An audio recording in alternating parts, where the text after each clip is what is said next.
Session 4. We hope that at this point you are all caught up in identifying your own core desires, core fears, core struggles, aligning some of your values, creating them with your family. And so we're going to move on to languages of apology.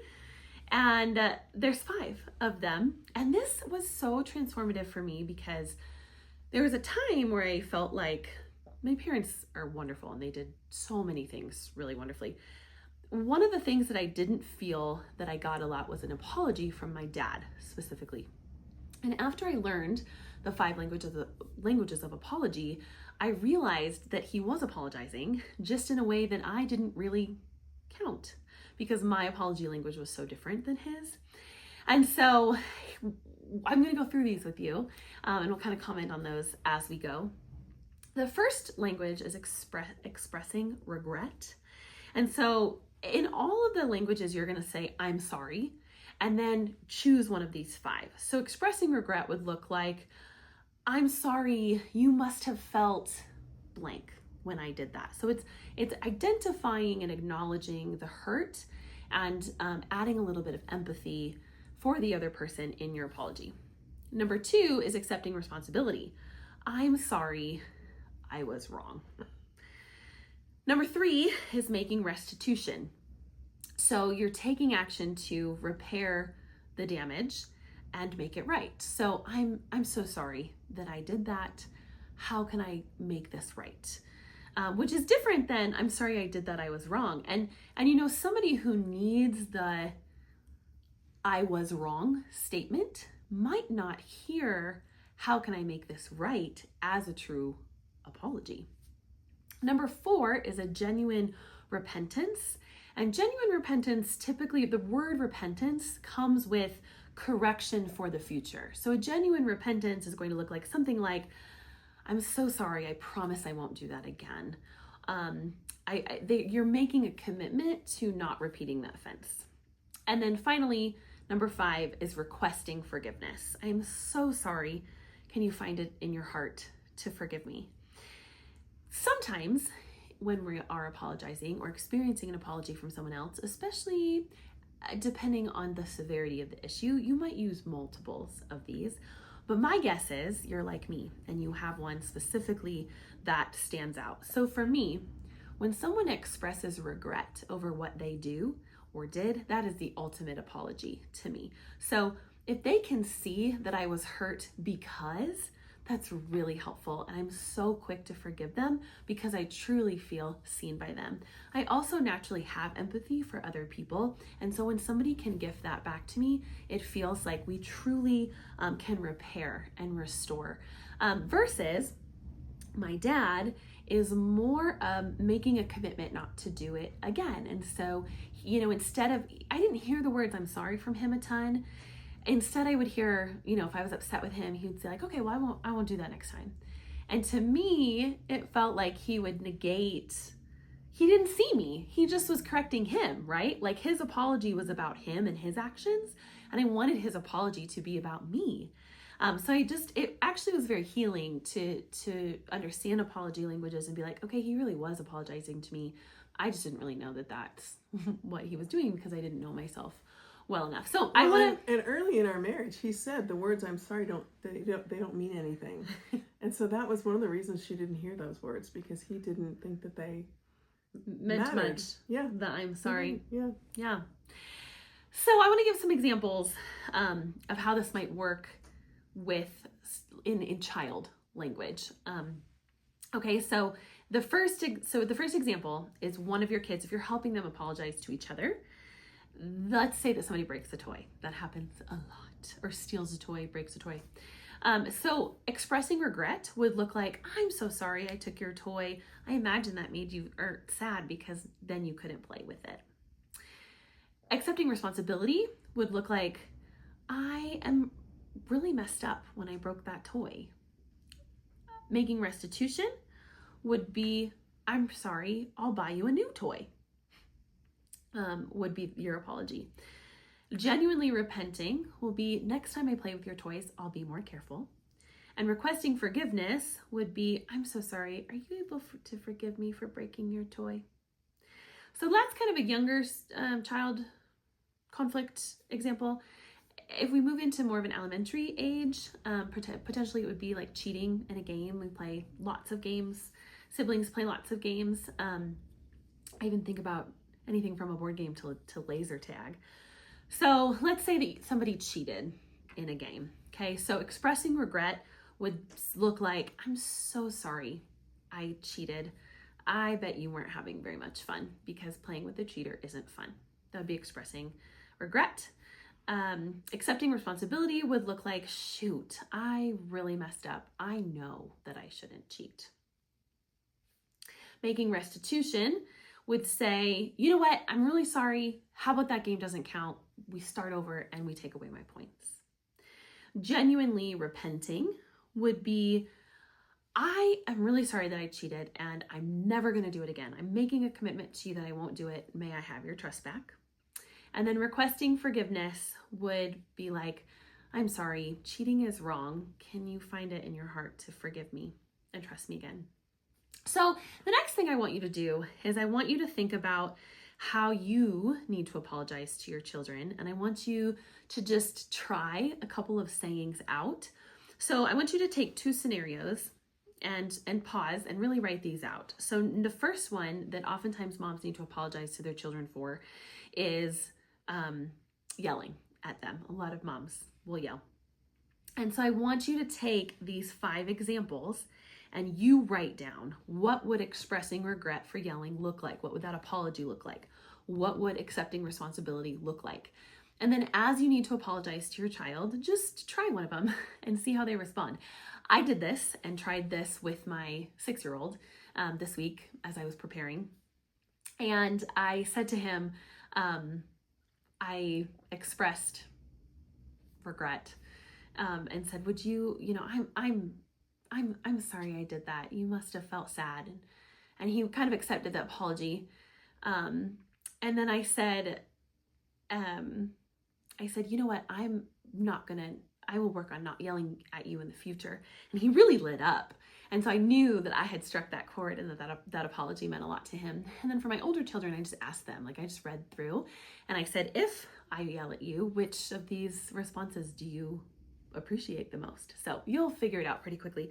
The second thing I want you to create statements for is another thing that we often need to apologize for is spending too much time on our phone, whether it's disassociating or even if it's a positive thing and you're needing to get chores done on your phone, pay a bill, whatever. Our kids don't always recognize that. And so I often feel like moms are apologizing to their kids for that. So I want you to think about what would expressing regret look like if you were apologizing for being on your phone, what would accepting responsibility look like, etc. So after you've finished the assignment, try those different apologies out on your children and see how those go.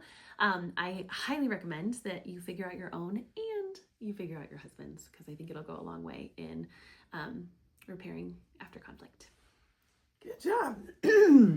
That's wonderful. Okay, so I'm going to do my first, my mantras today, the 2 mantras that I give you every week. And the one I want to start with is be very aware of shaming statements. So shame means not I did bad. That would be more guilt and acknowledgement, but it doesn't have anything to do with your personhood. It's just a behavior. When you're shame-based, it's much more about I am bad. I'm a second-class citizen. I'm not worthy of being in the situation, or you're more worthy of the situation than I am because I live with shame. And so when you do shaming statements, and the basic easiest ones are things like shame on you. I don't think we absorbed that one so terribly. If you were abused or neglected, you're going to probably struggle with shame because your parents or parent was telling you regularly that you don't matter, that you matter less than the other people in the household. And you're going to absorb that at a very young age. I know my mom neglected me mostly because she was so incredibly overwhelmed with my alcoholic father and my brothers who are on drugs. And so she didn't want to neglect me. That was not her goal at all. If I had pointed it out, which I did not, because I didn't want to put any more pressure on her in those years. And I'm talking like 10 to 18 when I moved out. My family was much more functional because my dad had a job till I was 10, and then after that he didn't. And so I would not have put that pressure on her, but I was absorbing this idea that I needed to be pretty invisible. I needed to take care of myself. I didn't matter because she didn't have time to make me matter. And that's why I became shame-based. And shame-basedness has a lot of impacts on your life in a lot of different ways. And one of the things that shame-based people tend to do is minimize when they've been hurt. And I don't want you to maximize when you've been hurt, but it is an important acknowledgement that, hey, this hurt me and that matters. And so in my older years, one of the things that I started understanding about myself, 40s, 50s, 60s, is that I actually do matter, and that I need to sometimes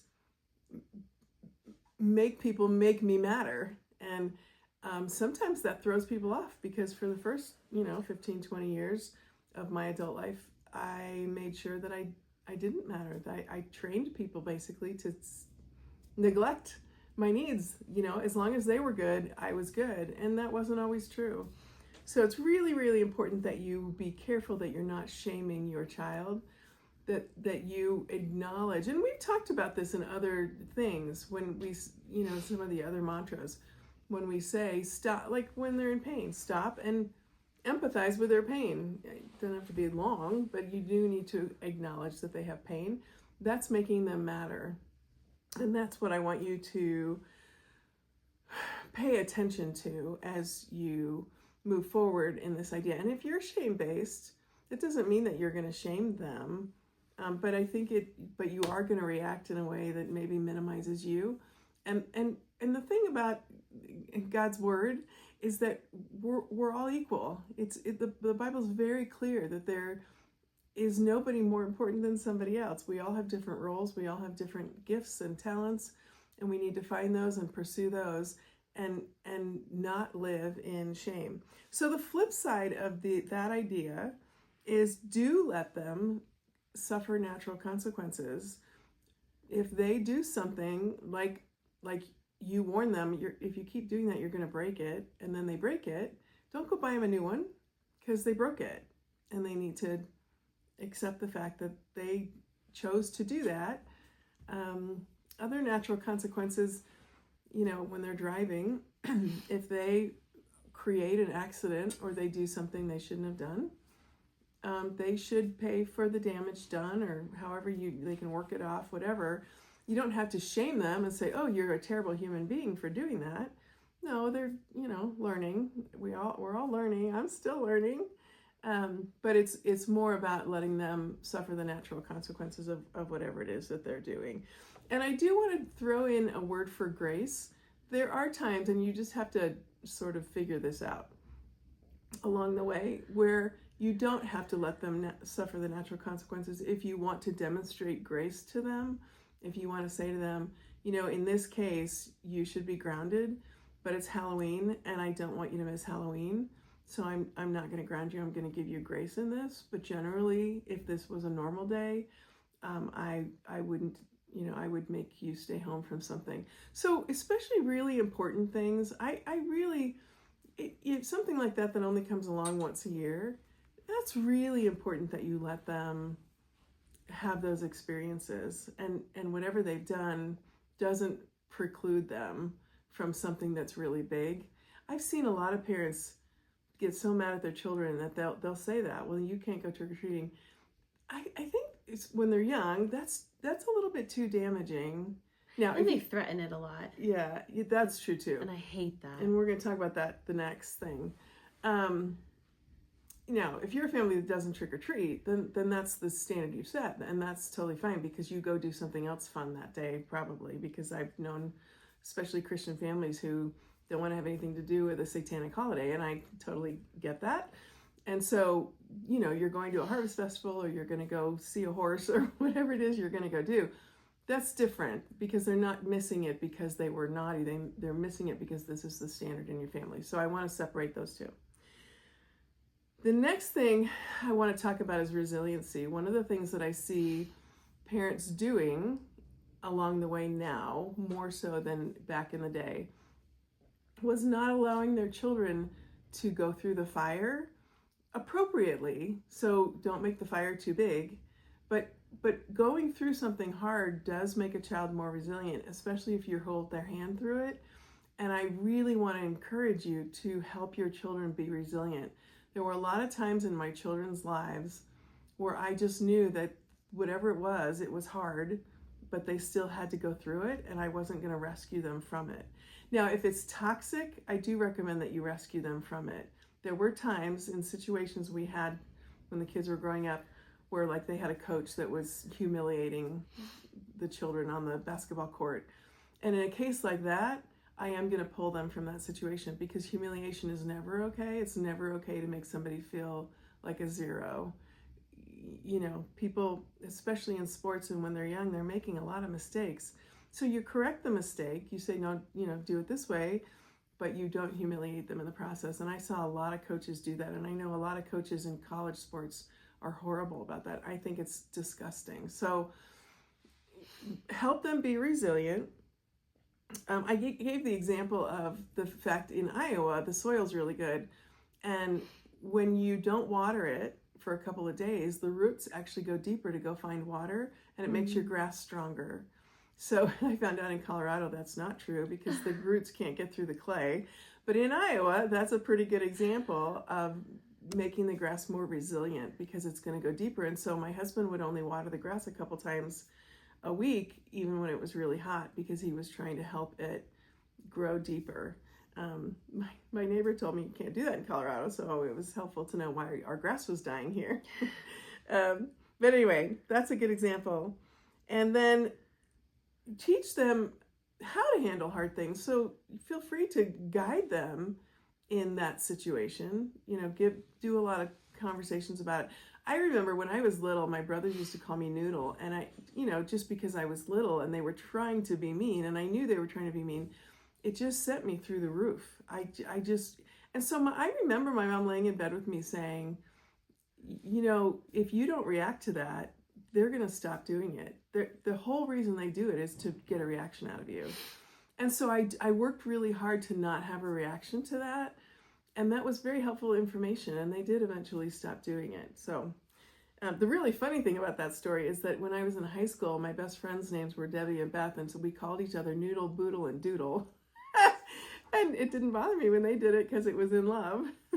But, and then also, I think it's really important, along with resiliency, the more, and this is something Tricia said that we did a lot of, the more you teach them about why people do what they do and why someone might have been a bully in that situation, the more understanding, the more perspective you're going to have about the world, and the better you're going to be able to be equipped to say, well, that's on them, that's not on me, they did that because such and such happened, and that's not gonna that's not something that I have to absorb. It's really important that you teach your kids, as you're teaching them to be resilient, of what they need to absorb and what they don't need to absorb. I think that's a really important tool in equipping them.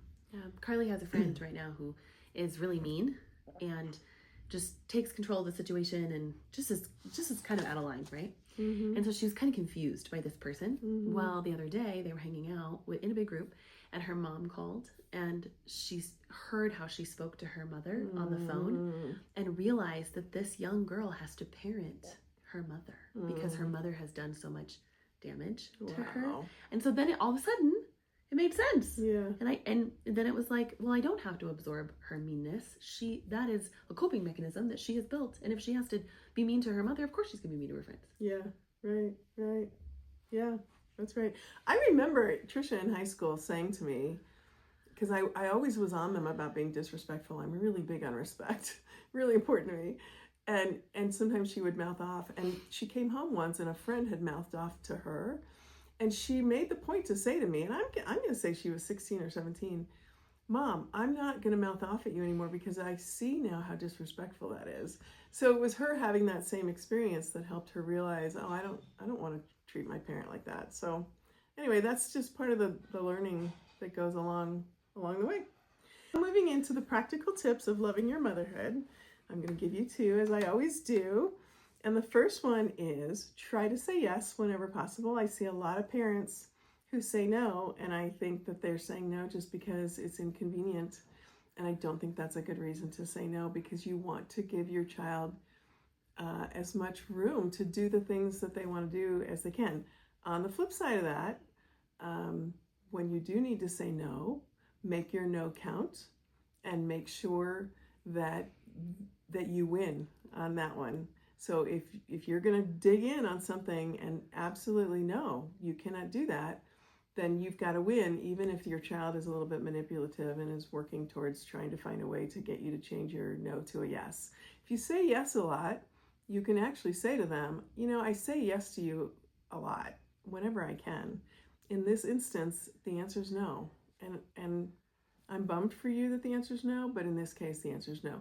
The other thing I wanted to say about saying yes to them is do try to explain why the answer can't be yes at that moment. If they have to wait, explain why they have to wait.